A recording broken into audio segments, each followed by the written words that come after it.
Hi. My name is Michael Woodall. I'm hiding behind this veil because I'm really scared. And I have this deep, deep fear of someone finding out about me. For over 12 years now, people know me as their neighborhood child molester. It isn't true. I'm not. And I never did. My neighbors don't know that it's not true. The government is telling them that it is true and that they should fear me. I'm a danger to society. They are teaching kids about stranger danger. Make sure you don't let your kids play in front of my house. Don't even ride your bike down my street. You never know what could happen. You see, in 1998, I filed for divorce. I decided I was never, ever going to the emergency room again to have glass shards removed from my skull from my wife's violent attacks. Since my wife is a flight attendant for American Airlines and was gone 48% of the month, well, I just knew I would get custody of my 3 children. And all I wanted was 50-50 custody with equal shared responsibility. On February 28th, 1999, my wife came to me with a proposition. I prefer to call it an ultimatum. She said, I know how much you love your kids. But if you don't give me 100% custody and $6,000 a month, I'm going to see to it that you will never see your kids again. And I will also make sure that no other woman in her right mind would ever have you. I told her to screw off and to get out of my face. I should have taken her a lot more seriously, knowing what she's capable of. On June 1st, 1999, while I was working, I got arrested for molesting my 7-year-old daughter. I was handcuffed.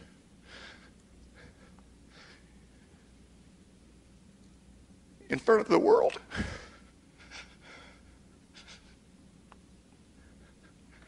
You see, my wife taught my 7-year-old about good and bad touches. Then she hired Dr. Myra Burt to get my 7-year-old daughter to state that when daddy touches her chest, it's a bad touch. So, Dr. Myra Burt, on a quest to extract this from my 7-year-old daughter, was then obligated to report it. Dr. Myra Burt admits this in her deposition on my website at iwantmydad.com. Dr. Myra Burt reported something that never happened, so my ex could win custody of my children. I spent every dime, every last dime that I had and could borrow until I was broke, until I was homeless, to save my family from this never-ending nightmare.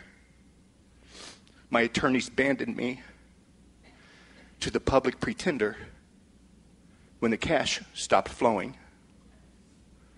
I've spent over 12 years in a living nightmare, crying night after night, missing my kids.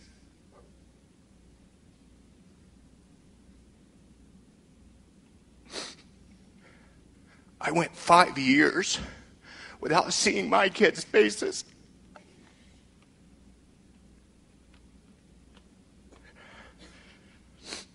Legally kidnapped for me. When I was in jail, my ex-wife told them I just abandoned them.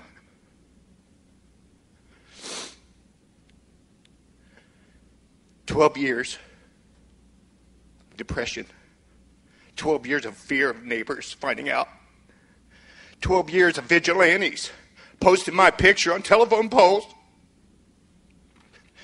12 years of my home being invaded and robbed, vandalized. Oh, let's talk about jobs.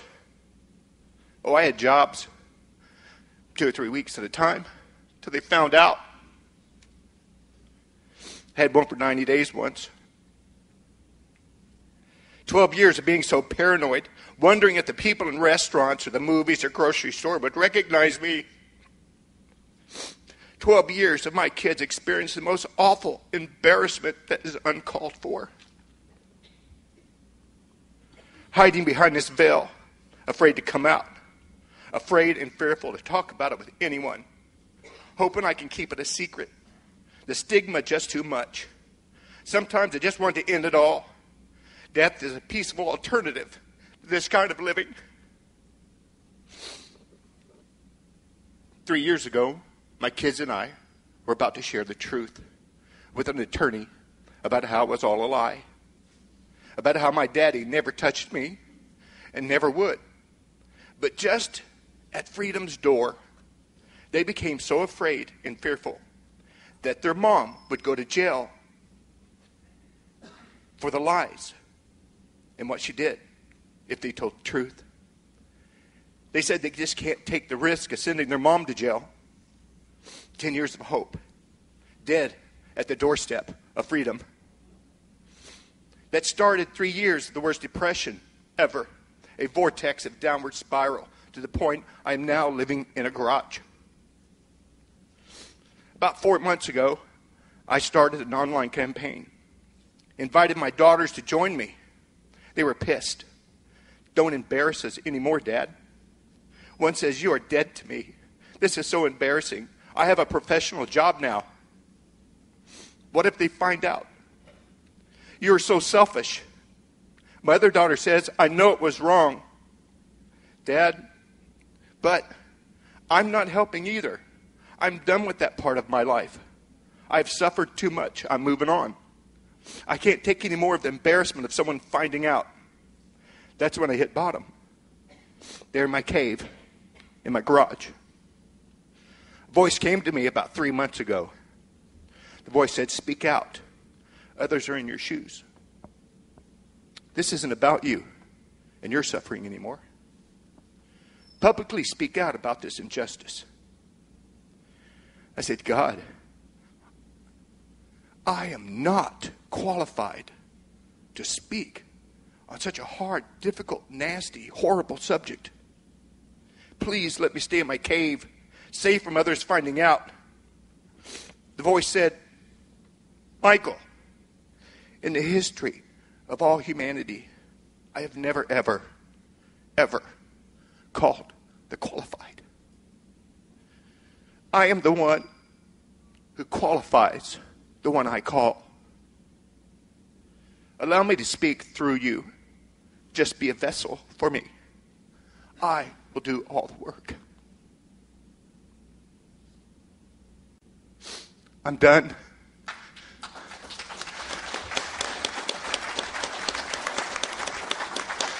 I'm done.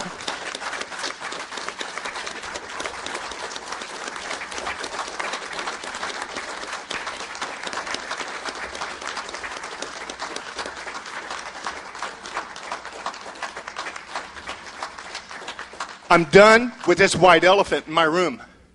I'm done being shackled to this white elephant.